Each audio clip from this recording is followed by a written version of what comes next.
ஓம் சாய்ராம்.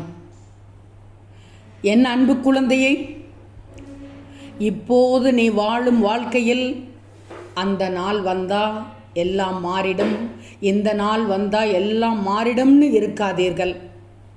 நீங்கள் மாறும் வரைக்கும் எந்த நாள் வந்தாலும் எதுவும் மாறாது.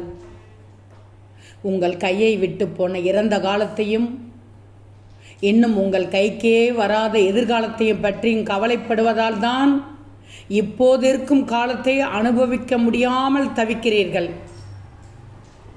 இந்த நொடியில் வாழ்ந்து விடுங்கள். இந்த நொடியில் வாழும் வாழ்க்கையை ரசித்து கடந்து விடுங்கள்.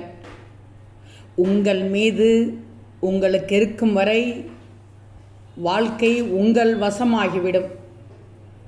உங்கள் மீது நம்பிக்கை உங்களுக்கு இருக்கும் வரை வாழ்க்கை நிச்சயமாக உங்களதாகிவிடும். எனவே எதை பற்றியும் கவலைப்படாமல் உங்களுக்கான வழியில் நீங்கள் சென்று கொண்டே இருக்க வேண்டும். அப்போதுதான் நீங்கள் வேண்டுவது நிச்சயம் நிறைவேறும் என்ற நம்பிக்கையோடு உங்கள் வாழ்க்கையை வாழ்ந்து விடுங்கள். ஓம் சாய்ராம்.